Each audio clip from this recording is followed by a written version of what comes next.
Bonjour bien-aimés de le Seigneur, nous sommes vendredi, la fin de la semaine, la fin de la série des événements hebdomadaires.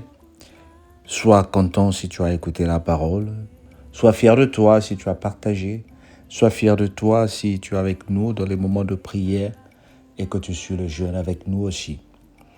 Nous sommes au 4e jour de notre jeûne.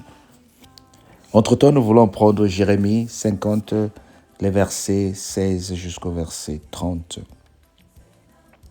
Lisons au nom du Seigneur. Jérémie 50, 16 à 50. Examinez de Babylone celui qui sème et celui qui manie la faucille au temps de la moisson. Devant le glaive destructeur, que chacun se tourne vers son peuple, que chacun fuit vers son pays. Israël est une brebis égarée, que les lions ont chassée. Le roi d'Assyrie l'a dévoré le premier, et ce dernier lui a brisé ses os. Nebuchadnezzar, roi de Babylone. C'est pourquoi ainsi parle l'Éternel des armées, le Dieu d'Israël. Voici, je châtierai le roi de Babylone et son pays comme j'ai châtié le roi d'Assyrie. Je ramènerai Israël dans sa demeure. Il aura ses pâturages du Carmel et du Bassan, et son âme se rassasiera sur la montagne d'Éphraïm et d'Galad. En ce jour, en ce temps-là, dit l'Éternel, on cherchera l'iniquité d'Israël et elle n'existera plus. Le péché de Juda et il ne se trouvera plus, car je pardonnerai au reste que j'aurai blessé. Mais contre le pays doublement rebelle, contre ses habitants, et châtie-les, poursuit, massacre, extermine-les, dit l'Éternel, exécute entièrement mes ordres. Des cris de guerre retentissent dans le pays, et le désastre est grand. En quoi il est rompu, brisé, le marteau de toute la terre. Babylone est détruite au milieu des nations. Je t'ai tendu un piège et tu as été prise.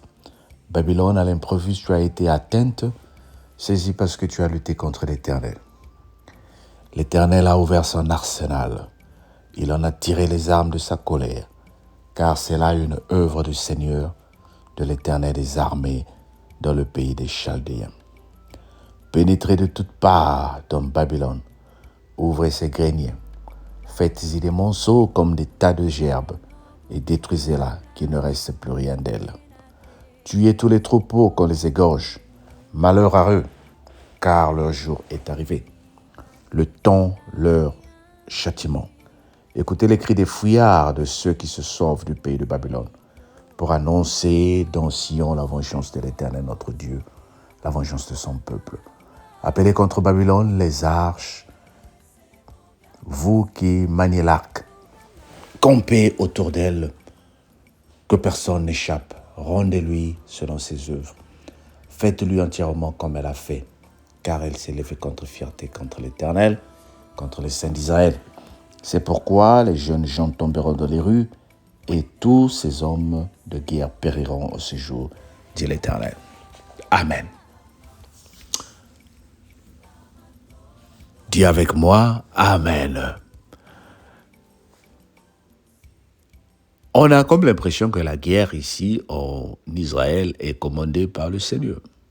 On a comme l'impression que l'Israël a été préparé pour s'aimer la terreur, pour récupérer les terres et pour imposer une certaine loi. On a comme l'impression que c'est Dieu qui l'a voulu. Mais Dieu est en train de parler ici de une justice du peuple attaqué. Nous avons comme l'impression que dans nos familles, nous sommes continuellement en guerre. Surtout lorsque nous perdons un membre commun à tout le monde, un père, une mère. C'est à ce moment-là que la famille commence à se briser, parce que chacun veut faire une loi. Papa n'est plus là, les enfants se déchirent. Et lorsque nous regardons bien l'histoire du monde, nous sommes issus d'un père et d'une même mère.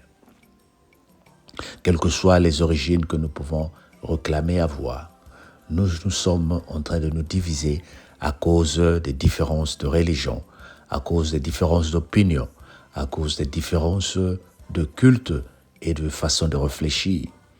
Il y a par exemple les gens qui se battent parce qu'ils pensent que les autres qui ne croient pas en leur Dieu doivent être exécutés et tués. Qui es-tu pour prendre la justice entre les mains? Dieu, qui est le créateur de la terre et le ciel, a les pleins droits de prendre la justice entre ses mains. Et c'est lui qui déclare quelque chose et la chose s'accomplit. Pourquoi y a-t-il des divisions dans les familles? Mais la Bible même le dit. Et le Seigneur Jésus-Christ, parce que nous pouvons penser que tout ceci se passe seulement dans l'Ancien Testament. Le Seigneur dit, je ne suis pas venu mettre la paix dans le monde. Je suis venu diviser le Père et son Fils. Pas automatiquement, mais parce qu'il sait que la différence de culte, la différence d'opinion va nous diviser. Aujourd'hui, il y a des gens qui disent qu'ils ont des problèmes dans leur famille parce qu'ils prient beaucoup. Et ceux qui ne croient pas à la prière commencent à se dire que tu amènes un culte bizarre. Les parents ne priaient pas comme ça. Comment toi tu es en train de prier comme ça?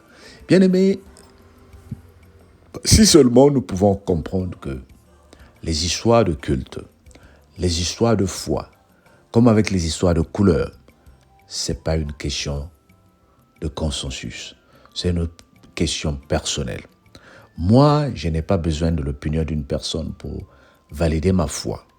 Ma foi est validée en fonction de la relation que je suis en train de construire avec mon Seigneur. Sur quoi ta foi est-elle basée? Est-ce que tu es en train de lâcher ta foi parce que ton mari dit que tu pries trop? Est-ce que tu es en train de lâcher parce que ta femme dit que tu pries trop? Est-ce que tu es en train de lâcher parce que les gens témoignent et que toi, tu n'as pas témoigné?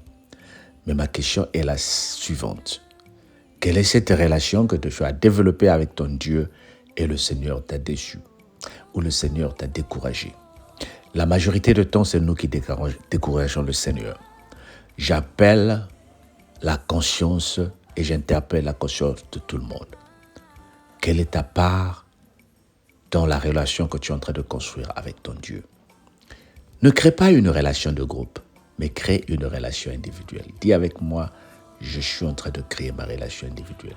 Une fois que tu as créé ta relation individuelle, c'est comme un homme avec une femme. Quels que soient les défauts de ton partenaire, c'est toi qui vas l'aimer. Tu n'as pas besoin que toute la famille aime ta femme ou ton mari. C'est toi qui l'aimes et tu sais pourquoi. C'est toi qui la comprends et tu sais pourquoi. La même chose avec ta foi. Je ne dis pas ici que ta foi doit priver le bonheur des autres membres de ta famille. Mais tant que ta foi permet que tu vives et que tu donnes la gloire à ton Dieu, le reste, ce n'est pas un problème. Nous prions pour que les autres comprennent. Ou bien aimé, les autres aussi ne comprennent pas parce que ta position n'est pas sûre.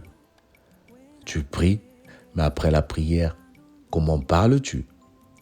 Tu pries, mais après la prière, quel message transmets-tu aux autres? Est-ce que les membres de ta famille sont à mesure de dire que tu es dans une vraie foi ou c'est juste une comédie? Tes enfants t'observent, bien-aimé.